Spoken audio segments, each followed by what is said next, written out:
Welcome to Concerned Citizens Presents. Concerned Citizens of Laguna Woods is an organization dedicated to peace, economic and social justice, good government, and a clean environment. Every month, we invite an expert to enlighten us on a topic related to our mission. Because Village TV videotapes these presentations, we can share that expertise with a larger audience. We hope you enjoy today's broadcast. Okay, two quick reminders. The primary election is upon us, and it is critical that we all vote. You know, in years past, primary turnout was pretty low. This is not that time. Every eligible voter has to get out there and vote. It's a numbers game, guys. It's critical, okay? All right, thank you. Thank you for doing that in advance. All right, and lastly, before we bring on our speakers, silence your iPhones, your Androids, your Apple Watches, and anything else that makes noise. All right, can I bring up Judy Curry? Judy's going to introduce our speakers. Thanks, everybody. Well, you're in for a treat tonight because I can tell you I've listened to these two cover a myriad of political subjects. I'll introduce them and I'll just tell you a little bit more. Keith Boyum was born in North Dakota and received a PhD from the University of Minnesota. He taught political science at Cal State Fullerton from 1972 to 2009. He was the editor of the Justice System Journal, 1989 to 94, and the winner of the 1993 Outstanding Professor Award, winner of the 2010 Faculty Leadership in Collegiate Government Award.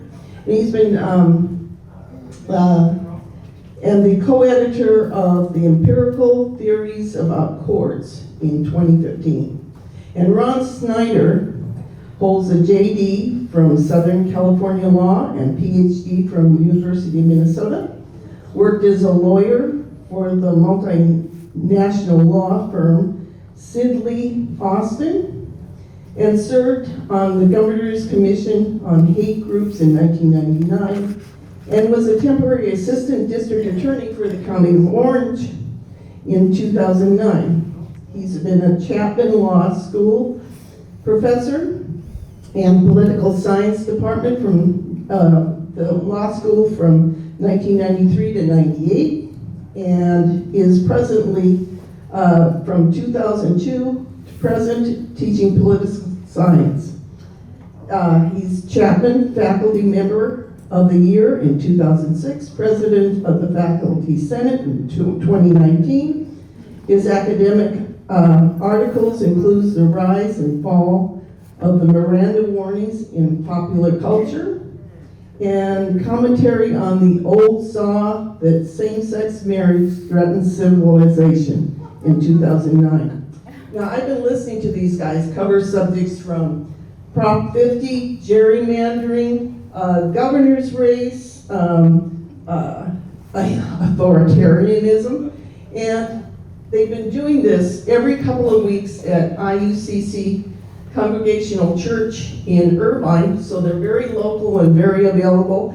And if you want to get on their email list, I think that would be a good idea. So, go ahead. Okay. We're here to talk about worrying about the 2026 midterms. These are worries, these are concerns, these have bases in judgments that political scientists and others make about these things. But if you think about what happened in today's newspaper, there's a report of a shooting on the mall in Washington, D.C., yet again an attack, and again in today's newspaper, there's a grand jury subpoena handed up to the U.S. Department of Justice asking for all of the names of all of the workers who manned the polls, who manned the voting stations in Fulton County, Georgia in 2020. I'm going to weave that together for you, some violence talk and some talk about election denialism and approaches to threats to the 2026 midterm elections. Robert Pape is a political scientist at the University of Chicago. Robert Pape has a claim to being the foremost expert on political violence in the United States.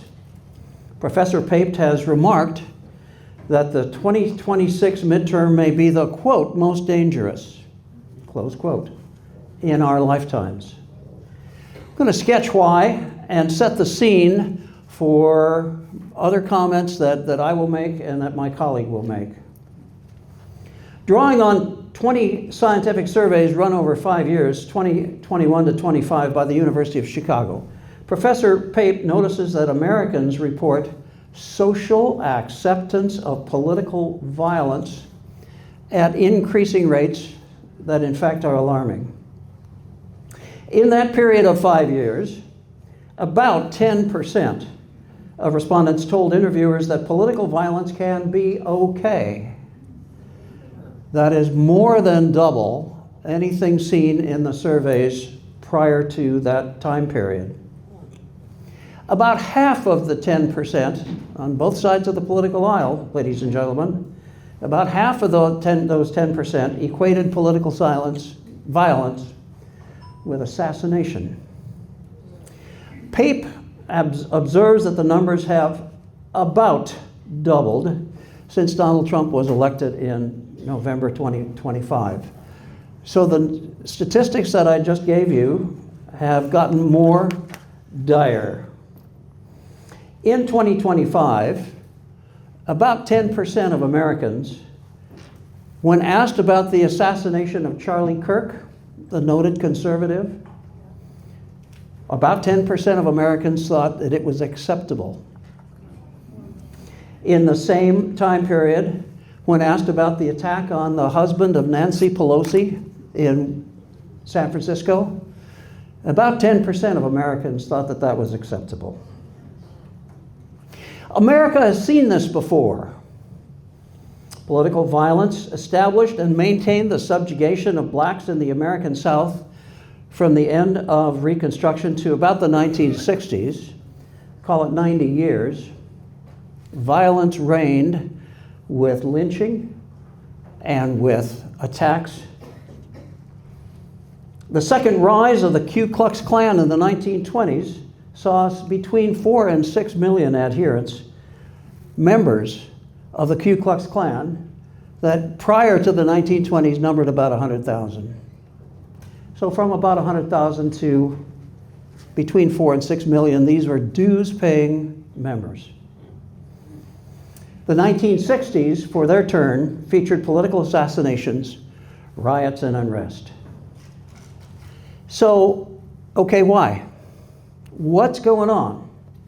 I'm still setting the scene. I'm going to get more detailed about threats to the 2026 midterms, but setting the scene means that you look for large-scale social change that may be underlying and driving numbers that are worrisome in the way that I've described.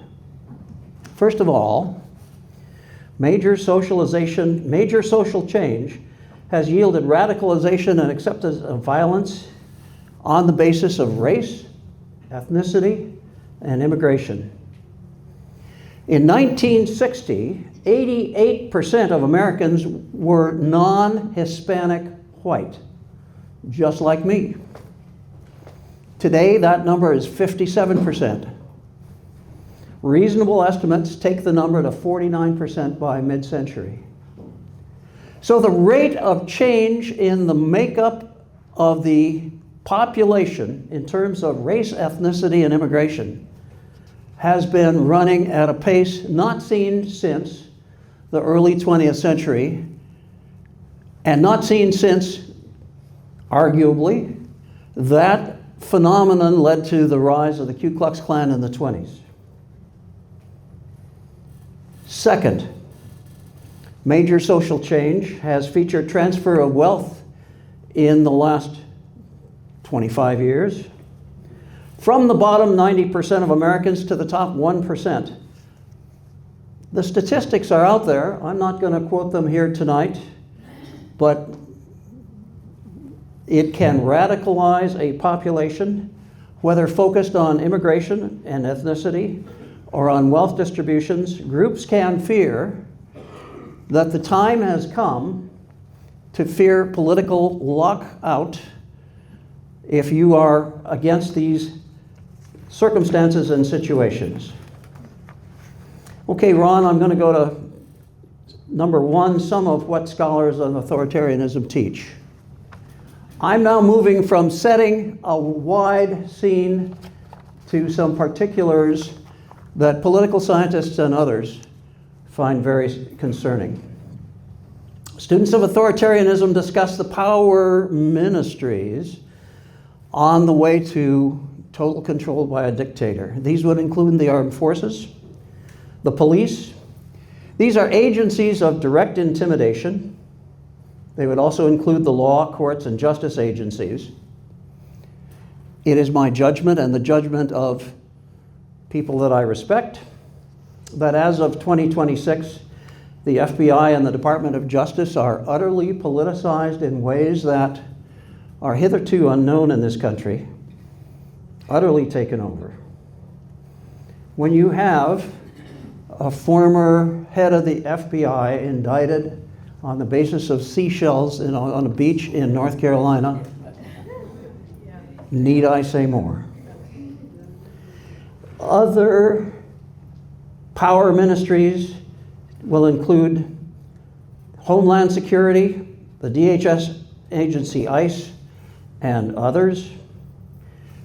The Department of War, so-called, the Department of Defense to most of us, the Secretary Hegseth has decimated the ranks of military lawyers, the judge advocate generals, and thus affecting the capacity of independent review of actions taken by the power ministries to include the Department of Defense.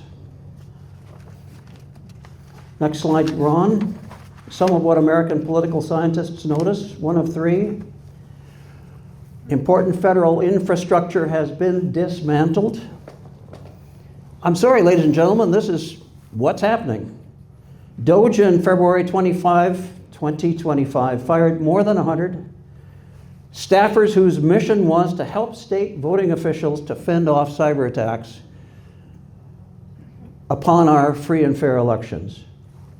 Secretaries of State from Arizona, Mississippi, Minnesota, and other places testify that it's now harder to fend off disinformation and in particular cyber attacks. The DHS is gutted. Next slide. Trump's political support for these actions is unshakable among Republicans. If you saw the headlines that I saw tonight on my iPhone, you will notice that the Trump retribution effort in Indiana's primary elections, has more or less succeeded.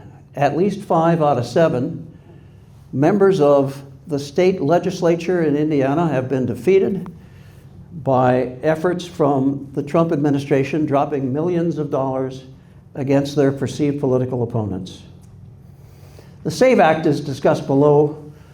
Republicans are lined up on it. Moreover, I think that we have little opportunity to rest our laurels on the courts, and especially on the Supreme Court.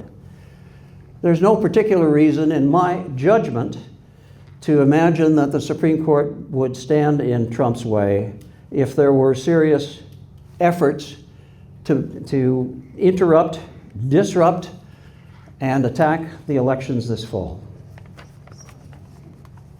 Item 3, ahead of the 2026 midterms, this administration, this president has been sowing doubt. Mr. Trump has said that he wants to federalize elections. Mr. Trump has said he wants Republicans to oversee elections. He claims falsely that illegal aliens vote in large numbers. He claims falsely that large cities are corrupt and run dishonest elections.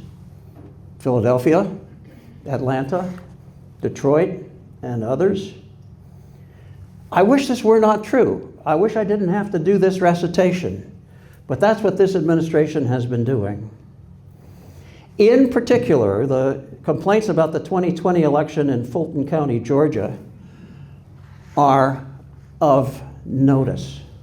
Not only today's headlines, but in January, the FBI seized between 650 and 700 boxes of votes comprising thousands of votes in Fulton County, Georgia, Atlanta. It's unclear what they're doing with them, but they have, for the first time in American history, seized votes from an American state election in Fulton County. And the question is whether we have more of that to look forward to. Next slide. This is the SAVE election, the SAVE Act, I beg your pardon. Principally, the legislation would require documentary proof of citizenship to register to vote, and in some variations, to cast a vote. Surveys indicate that Republican voters, in particular, show strong support for this, but so do other Americans whose political loyalties are to the Democrats or otherwise. People don't give it much of a thought when they are asked about whether they ought to show proof of citizenship in order to vote. But here's the problem. It has the consequence that there will be fewer voters, notably fewer voters. 9%, by a good estimate, of American citizens don't have access to proof of citizenship. I recall that my aunt, born in Canada in the 1920s, had a hard time getting an American passport. She didn't have papers. There's lots of Americans who simply don't have access to the documents, and less than half of Americans own a passport. Next slide. Ahead of the 2026 midterms, especially in urban communities of color, the Trump administration has been sowing fear and demonstrating disruption.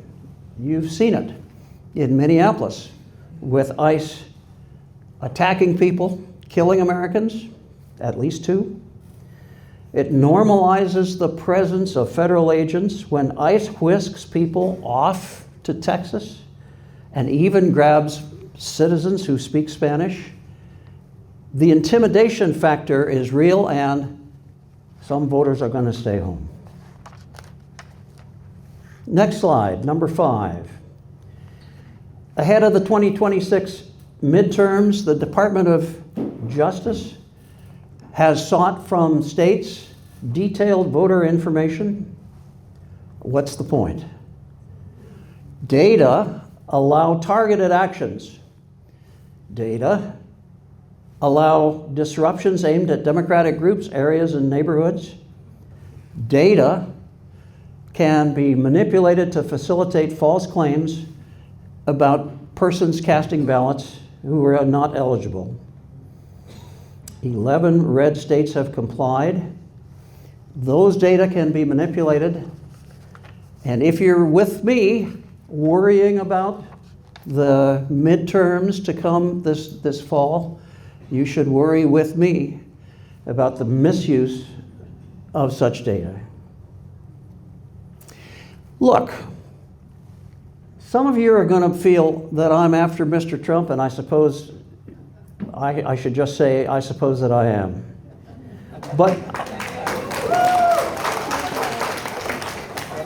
But I'm reciting the facts here, man. Just the facts, ma'am. Do you remember Dragnet? Just the facts, ma'am. Why would Mr. Trump interfere with elections this fall? Number one, he might reasonably fear investigation by state attorneys general, among others. Number two, he has remarked in public that if the Democrats take the House, and especially if the Democrats take the House and the Senate this fall, he is likely to be, again, impeached. More than that, it is the New York Times and the Wall Street Journal, left of center newspaper, right of center newspaper, talk about this administration as the most corrupt in American history. Sorry, ladies and gentlemen, this is coming from both sides of the aisle. Abuse of the pardon power, helping your friends with tariff reductions, favoring the Trump family. The New York Times says it's about $1.4 billion that they've reaped thus far. Here's the Wall Street Journal, right of center. The Wall Street Journal reports that on the eve of Trump's inauguration, the Emiratis purchased 49% of a Trump cryptocurrency company for $500 million. An Emirati-backed fund deposited the cash into World Liberty, and in a quid pro quo that the Wall Street Journal points to, the Emiratis then got access to the most advanced of chips that the Biden administration and others held back from them for fear that they would end up in Chinese hands. Okay, I've got a little bit more to go.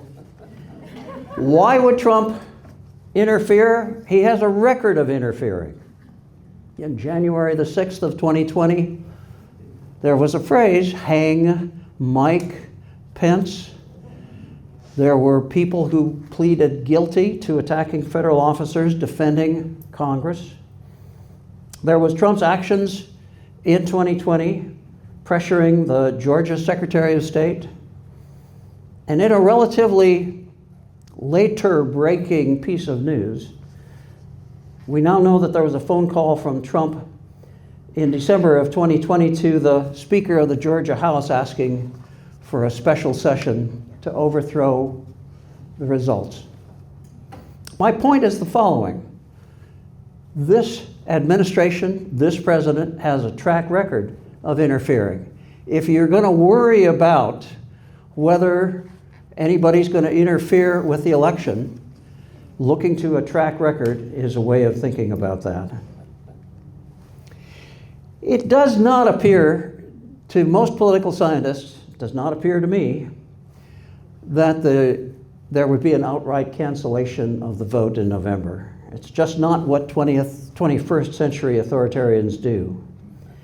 Instead, what you have are the forms that are very much interfered with and rendered in some measure false.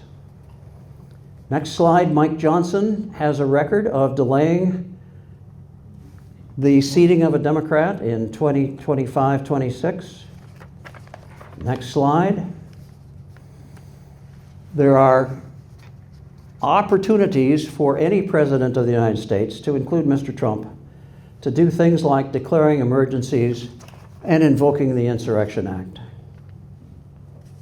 Next slide, number 9. Frightening options for taking action, especially post-election. We observe that the Director of National Intelligence, Tulsi Gabbard, joined an FBI raid in Fulton County on January the 28th. We can just leave it right there. Ladies and gentlemen, this is a presentation about worrying about the 2026 midterm elections. There's nothing in what I've said that makes it a certainty. There's plenty in what I've said that makes it possible to worry about it. I'm going to hand it off now to my colleague. Ron? So thanks, Keith. I wanted to talk about some other developments. So last week, for example, we saw a change from the Supreme Court in how the Voting Rights Act is going to function, or I would say not function. So just to kind of give a little bit of background, the Voting Rights Act is what political scientists would technically call a big freaking deal. It was one of the great achievements of the 1960s and the civil rights movement. Right? This is the bill signing in the Capitol Rotunda. That's not usually done. You see President Johnson handing the pen that he signed it with to Martin Luther King, right? Very big deal. Why did it happen? This is why it happened, right? Earlier that same year was the Bloody Sunday on the Edmund Pettus Bridge, and the power of kind of movements of individuals and the strength and their commitment was part of what led Congress to act.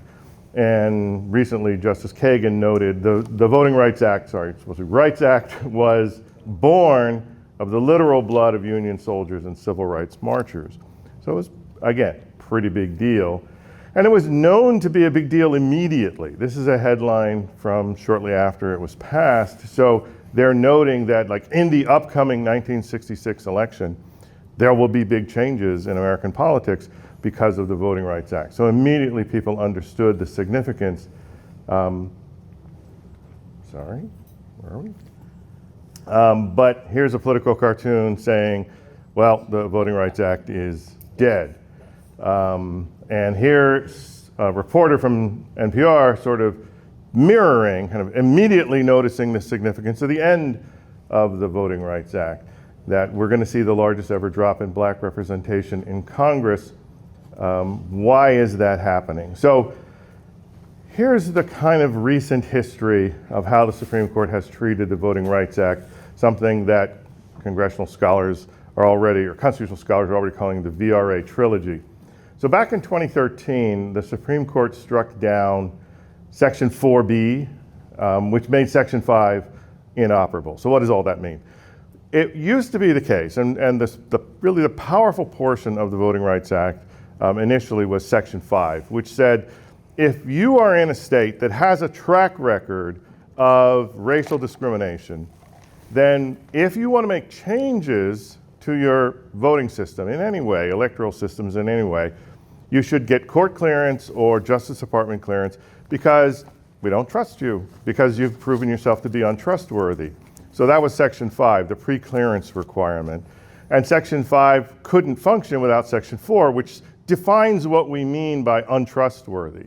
And so it would have things like, if your voter turnout was below a certain percentage for a certain number of elections, or your voter registration was below a certain number, that's kind of objective indicators to say, this is what we mean by not really being trustworthy, not really being committed to equal voting rights.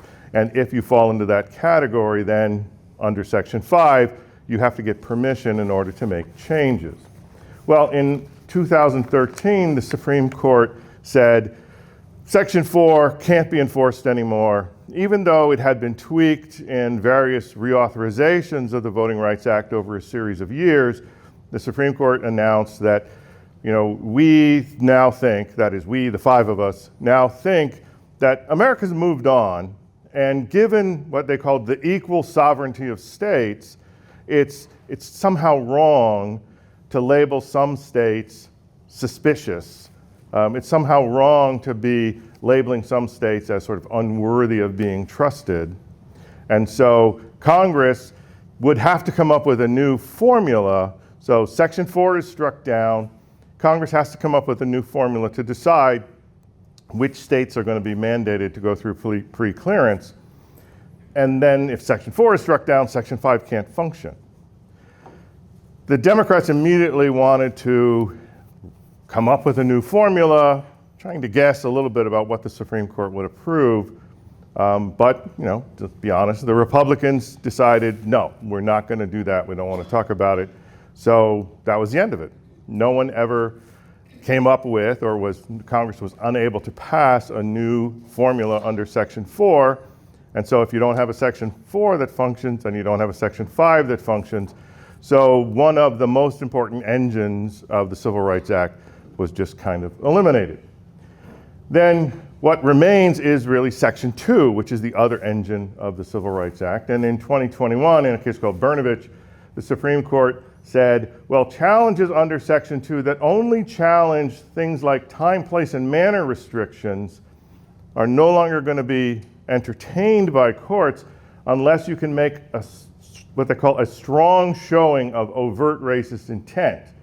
That is, showing impact isn't enough. It's not enough to show like circumstantial evidence that someone must have had racist intent when they designed these rules. What are we talking about?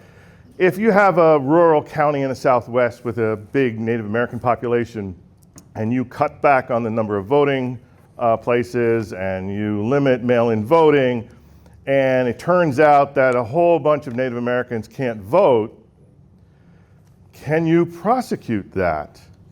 And the Supreme Court said, as of Brnovich, no, not unless you can show me the smoking gun, right? Where did somebody say, let's make sure those Indians don't vote? Something like that. It'd have to be that specific. So you can't just say, well, look, they made a change and a whole bunch of Native Americans can't vote.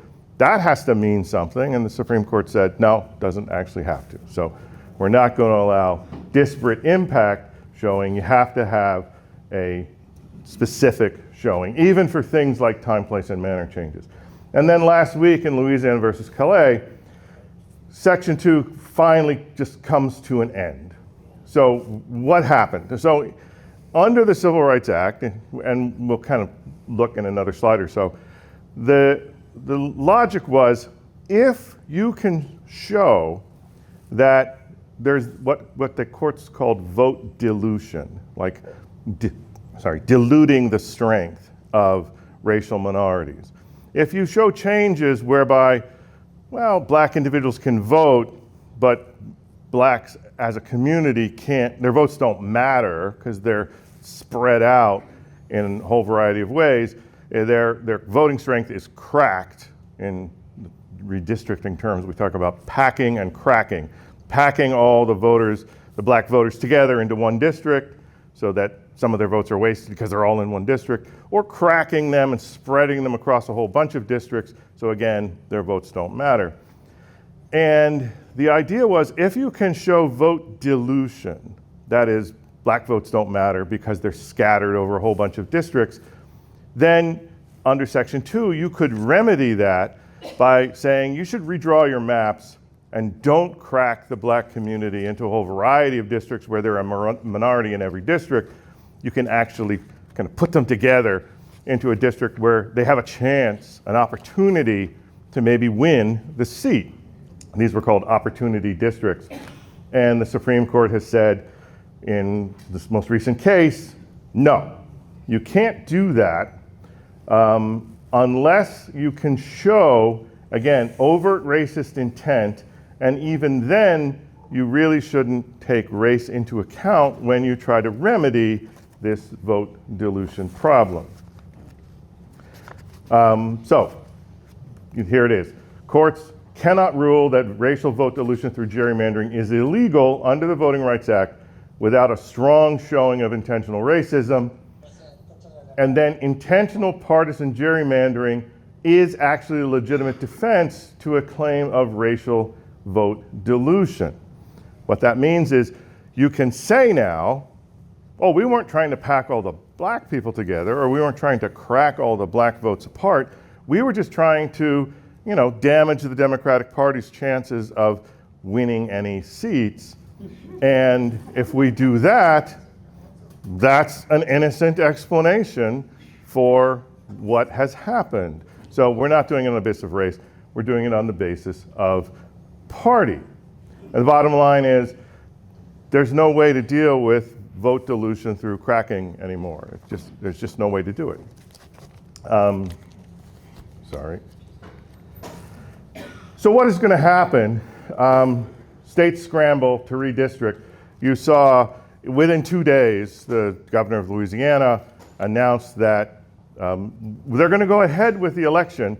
Voting started on Saturday in Louisiana, and the ballots were printed and mailed out and available, and they said, well, we're going to let people go ahead and vote. We're just not going to count the votes in the congressional election anywhere in Louisiana because we're going to try and hurry up and redistrict Louisiana.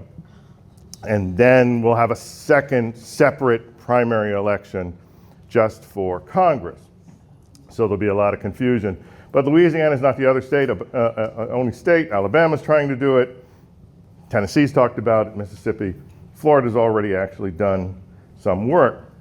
The idea is this November, it's expected that the Republicans in the South will pick up at least 1 and maybe as many as 10 seats because of this new Supreme Court decision. And then by 2028, the expectation is of the 22 black Democratic House members from the South, 54 to 90% of them will disappear. Those districts just won't be available. They won't exist anymore. And kind of to note here, in the 44th Congress, this is 1875, 1877, there were actually 8 black representatives from the South. All Republicans, by the way. Back then, Republicans was the party for black folks, the party of Lincoln. And then after Reconstruction, 1 Congress later, there were only 4, a 50% drop. The expectation is we will have more than a 50% drop, so that's why people talk about it as the largest drop. And then just as an important historical footnote, the Great Void, historians call it, from 1901 to 1972, there were no black representatives in Congress voted from the South, and that is until the Voting Rights Act took effect and enforced that. Now, in addition to all that, there's the ongoing problem of gerrymandering. Back in 2019, we had a case called Rucho versus Common Cause, and in that case, Chief Justice John Roberts said, gerrymandering sucks. He didn't quite say that, but what he did say literally was, excessive partisan gerrymandering is incompatible with democratic principles and leads to results that reasonably seem unjust. Now, having said that, you would think, okay, now we're going to do something. We're going to get rid of this gerrymandering. But then he said, oh, too bad, so sad. Nothing we can do about it. It's a political question. Courts can't fix it. Only Congress can fix it. Well, isn't Congress the result of the gerrymandering? So a number of critics have pointed out that this amounts to telling people, you want to fix gerrymandering? Vote harder. All right? Just vote harder.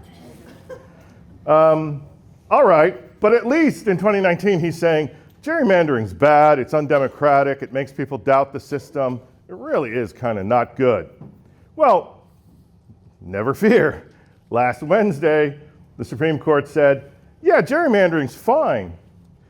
State legislatures have the prerogative to draw districts to achieve partisan advantage, and it's a permissible criteria of redistricting to promote the prospects of a particular political party.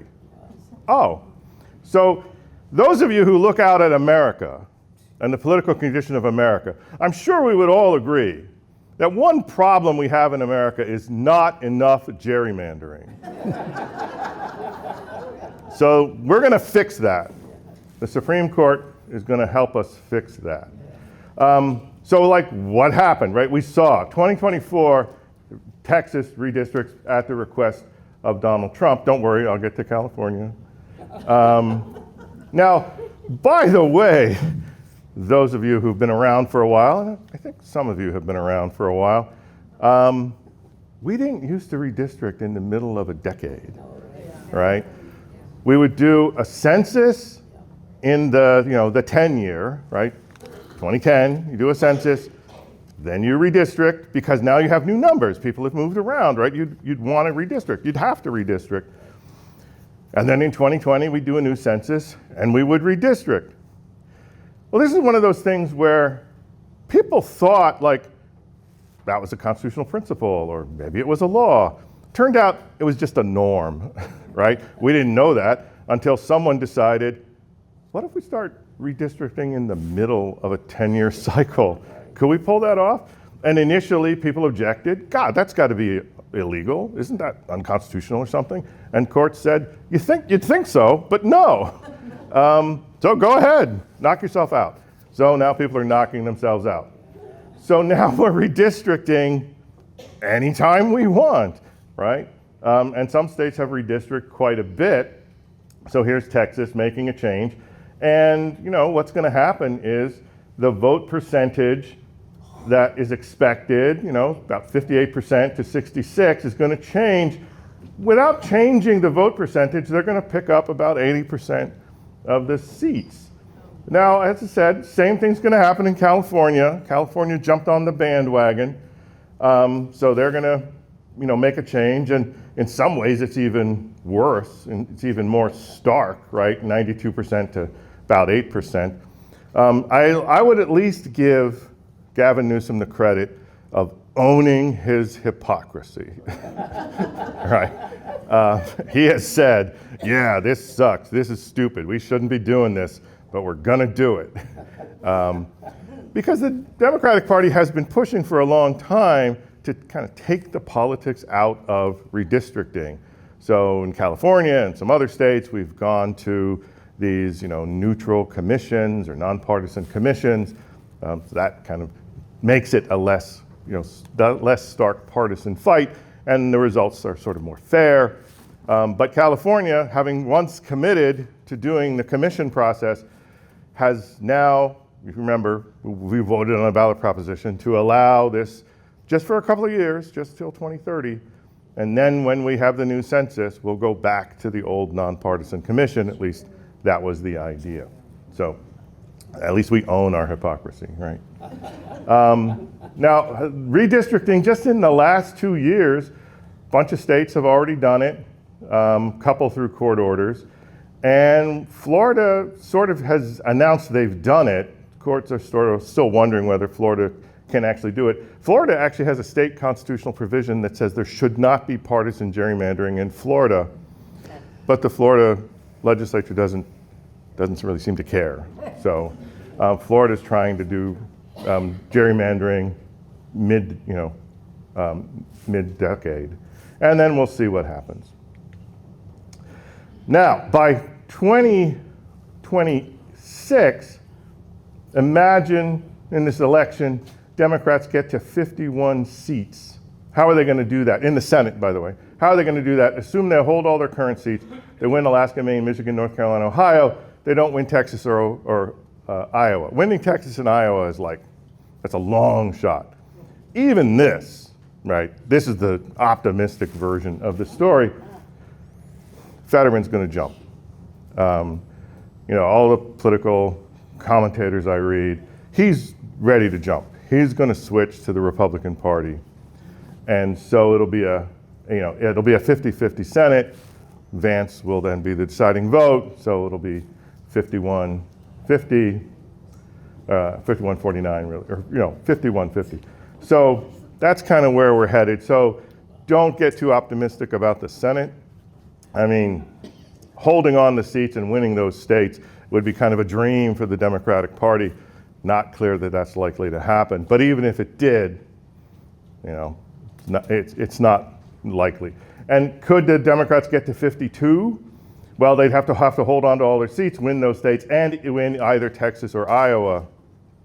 Not much chance of that happening. I guess Iowa, people feel like maybe, but it's sort of a long shot. So watch for this to happen. So what can we do? One theory is the horse is out of the barn. All the die is cast. This is what's going to happen. And I think that's a real possibility that, you know, we're going to end up with massive gerrymandering in the next couple of months, at least enough that Republicans will sort of guarantee themselves victory in the House, and unlikely for the Democrats to take over the Senate, and we'll just see more of what we've already seen. But just to end, Maybe Emily Dickinson helps us out. Maybe you have hope. And we can see maybe it doesn't end up that way. But who knows? All right, so there we are. Thank you. In anticipation of it, I was thinking this afternoon really hard, putting myself in Donald Trump's shoes and empty head and I inhabited his body. And the bottom line is that I would know that the Republicans absolutely have to hold the House and the Senate, or I'm risking, as you said, another impeachment, and worse than that, coming after everything that my family has gathered. Yeah, that's right. And perhaps taking away the law licenses Yeah. of the people who supported me. So what would I do, and what would I order my people to do? And the answer is everything and anything. Yep. And the only things that hold me back, that hold anybody back, would be respect for the law, in this case, or fear of, imprisonment or fine, and with the amount of disrespect for court orders already, that's not going to do it. So, the final part of the question is basically, do you agree or not? I thought that the idea that all of this voter suppression would hurt Republican voters as equally with Democratic voters. Somebody remarked to me that they just can do the enforcement in areas, states, districts, precincts where the Democrats are, and go very easy, if at all, Yep. in the Republican areas. Sure. So that's how that would work. And bottom line would be chaos and fear would suppress the vote, and that's all it would take. Yeah. I think you're pretty close to my own points of view. There's a famous old quote by a South American Caudillo leader. The quote goes this way: "For my friends, everything. For my enemies, the law." That's how they do it in South America. Okay, I heard a discussion this past week that the gerrymandering in Texas might in fact have counterproductive results for the Republicans, and they may lose between 3 and 5 seats from this gerrymandering. I was wondering what your thoughts are about that. So I don't know specifically how it's going to pan out in Texas. I think nobody does. But political scientists have invented a new word called a dummy-mander. A dummy-mander is when you over-gerrymander and you end up hurting yourself. Yeah. So it's a possibility. Yep. The way gerrymandering used to work is incumbents in particular, and California, by the way, used to be ground zero for this, where they would gerrymander to protect incumbents. It wasn't really partisan exactly, it was to protect incumbents. So incumbents, they want to win by 60% of the vote or more. Because when it falls below 60%, they get nervous. They got to start spending money, they got to start campaigning harder. So yeah, the idea is that in Texas, some of these new districts are, they lean pretty heavily Republican, but it's like 55% or 54%, because that's what it takes to kind of get to where they are, and that they've cut it pretty thin. Yeah. And so a strong Democratic challenger, something blows up nationally that hurts the Republican Party, or even just the local Republican candidate shoots himself or herself in the foot with some embarrassing something, and you could lose that pro-Republican district because the margin is just a little too thin. Yep. You can cut it too close, and you can cut it too close, in the face of a wave for the other party. That if there's a wave for the Democrats in the fall, then the likelihood that at least some of the districts in Texas or fill-in-the-blank state would be lost because they played it too cute, the likelihood goes up.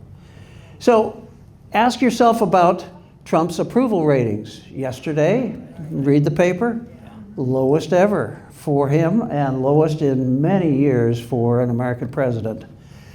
As we sit here, there is the prospect of a Democratic wave. It's not November, but the prospect is there.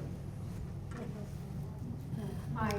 I wonder if either or both of you have heard anything about the Rockland County, New York case where the people who voted the same day, I believe, in 2024, the count did not seem right, and that new voting machines have been put in many districts where the Republicans hold the job of making sure there's voting machines all over, and they've replaced the old voting machines with new voting machines, and some people feel that they may be able to control same-day voting, not the mail-in, which is why he's come out against mailing in, but they may be able to change the same-day voting.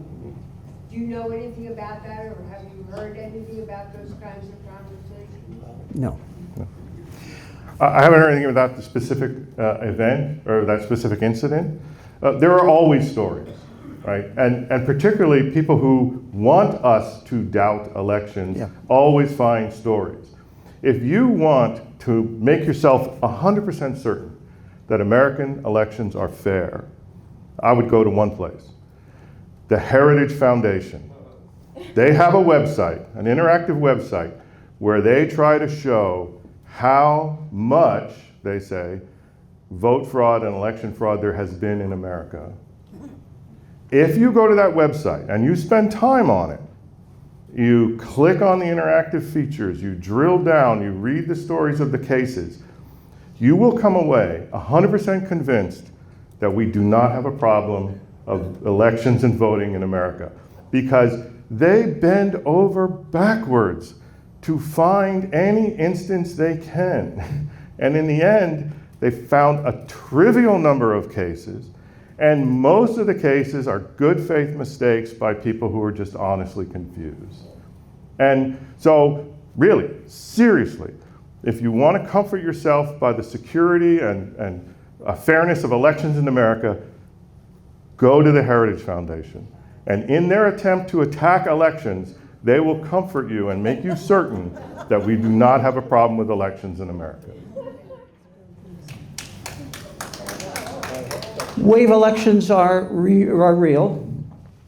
It is a well-established American pattern that the party winning the presidency loses in the subsequent midterm election. Both of those things are favoring the Democrats. If you are inclined to support the Democrats, at this point, there's reason to feel pretty good. Now, Will Rogers said, "I don't belong to an organized political party, I'm a Democrat." And there's plenty of opportunity to get yourself shot in the foot. Whether or not the candidate in Maine is going to succeed when the governor of Maine, Mills, dropped out remains to be seen. Nonetheless, if like me, you are hopeful that there will be some redress in November, there's reason to hope. Donald Trump said the other day that this new Supreme Court decision will result in 20 more redistrict seats for the Republicans. That's his announced goal, and for November. If they do that, then who knows? Right. Right. Public opinion surveys measure a lot of things. One of the things that public opinion surveys can measure is intensity or determination or energy in the political act of voting or otherwise acting politically in terms of an election. what we have seen in the last 6 to 8 weeks is that energy intensity is much higher among Democrats than among Republicans for the upcoming November election. At the same time, it's true that people will tune out of ordinary media and they will look to Facebook or Instagram or TikTok or you name it. So there's that. For years and years, political parties, both or all political parties, have tried to get out the vote campaigns. And then more recently, there has been a focus on turning out your base, to motivate your base. But even more recently, and this is really with the rise of social media, there has been a concerted strategy to demotivate the other side's base. And you can see a lot of this, where you end up with a lot of social media messages that are just like, oh, the party sucks, whether it's the Democrats or the Republicans. And sometimes, of course, that comes from an honest frustration, where a Democrat is honestly frustrated by the Democratic Party, or a Republican is honestly frustrated by the Republican Party. But sometimes that's manufactured. That is a political campaign stunt, where someone who's trying to demotivate Democrats puts out messages, I'm so fed up with the Democratic Party. Or someone who's trying to demotivate Republicans puts out a message, I'm so fed up with the Republican Party. People who do this for a living, who have millions and millions of dollars to spend, are at war with voter turnout. It's something new in American politics. I mean, other than our sort of 200-year-long history of trying to suppress voting by women and people who are minority groups, it's relatively new in, say, the post-1965 era, that we have people who make it their mission to get people to not vote. So yeah, be aware of that. It's there, and it's intentional.